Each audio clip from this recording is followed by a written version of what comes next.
দুখ অচিনাকি মানুহবোৰে নিদিয়ে, দুখ দিয়ে সদায় নিজৰ আপোন মানুহবোৰেহে। সুখ হাজাৰ বিচাৰিলেও নাপাওঁ, কিন্তু দুখবোৰ নিবিচাৰকৈয়ে জানো কিয় বহুত পাওঁ। যিমানে ডাঙৰ হৈছো ন আনন্দবোৰ সিমানে দূৰত, বহুত দূৰত হেৰাই গৈছে। মানুহৰ মূল্য কিমান? এজন সৰু ল'ৰাৰ প্ৰশ্ন। হাৰ্ডৱেৰ দোকানত দেউতাকৰ সৈতে কাম কৰি থকা এটা শিশুৱে হঠাতে জানো এদিন দেউতাকক সুধিলে, দেউতা, এই পৃথিৱীত মানুহৰ মূল্যনো কিমান? ইমান সৰু ল'ৰা এটাৰ মুখৰ পৰা ইমান গুৰুত্বপূৰ্ণ প্ৰশ্ন শুনি দেউতাক আচৰিত হৈ পৰিল। তেওঁ পুতেকক ক'লে, বোপাই, এজন মানুহৰ মূল্য বিচাৰ কৰাটো ন বৰ কষ্টকৰ। কিন্তু দেউতাকৰ উত্তৰ ভালদৰে বুজি নাপালে। সেইকাৰণে পুনৰ ল'ৰাটোৱে সুধিলে, দেউতা, এই পৃথিৱীত সকলো মানুহ জানো সমানে মূল্যৱান আৰু গুৰুত্বপূৰ্ণ হয়নে? পুতেকৰ পুনৰ প্ৰশ্নত দেউতাক থতমত খাই গ'ল আৰু বিষয়টোৰ পৰা ফালৰি কাটিবলৈ চমুকৈ তেওঁ উত্তৰ দিলে, হয় বোপাই, সকলো মানুহ সমান আৰু গুৰুত্বপূৰ্ণ হয়। কিন্তু দেউতাকৰ উত্তৰত এইবাৰো সন্তুষ্ট নহয় আৰু ল'ৰাটোৱে দেউতাকক সুধিলে যে যদি দেউতা সকলো মানুহ সমানেই হয় তেনেহ'লে এই পৃথিৱীত কোনোবা দুখীয়া, কোনোবা আকৌ ধনী কিয়? কাৰোবাৰ প্ৰতি সন্মান বহুত কম আৰু কাৰোবাৰ প্ৰতি আকৌ সন্মান বহুত বেছি কিয় দেউতা? এইবাৰ প্ৰশ্নটো শুনি কিন্তু দেউতাক কিছু সময় মনে মনে ৰ'ল আৰু অলপ সময় ভাবি ল'ৰাটোক ষ্ট'ৰ ৰুমত পৰি থকা লোহাৰ ৰড এটুকুৰা আনিবলৈ কৰে।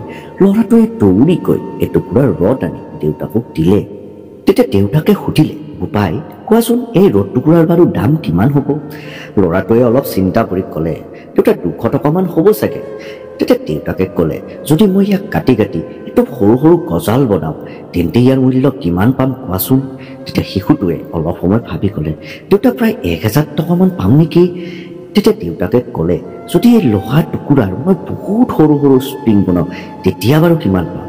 এইবাৰ ল'ৰাটোৱে অলপ সময় ভাবিলে আৰু নিজে হিচাপ কৰিবলৈ আৰম্ভ কৰিলে আৰু তাৰপিছত হঠাতে উত্তেজিত হৈ কিনে ক'লে, দেউতা, বহুত পইচা পাম, বহুত পাম, 10,000তকৈ ওপৰত পাম ন দেউতা?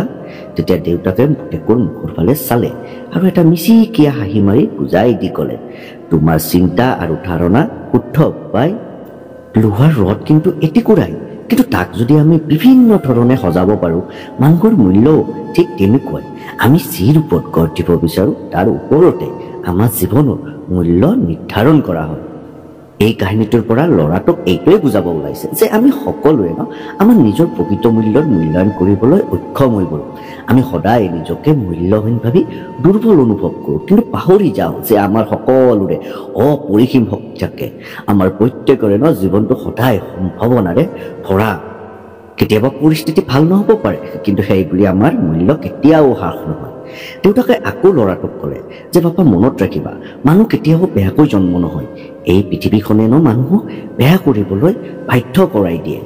আৰু এটা কথা মনত ৰাখিবা, হেৰাই যোৱাজন ঘূৰি আহিব পাৰে, কিন্তু সলনি হৈ যোৱাজন কেতিয়াও ঘূৰি নাহে, তুমি আশাই নকৰিবা।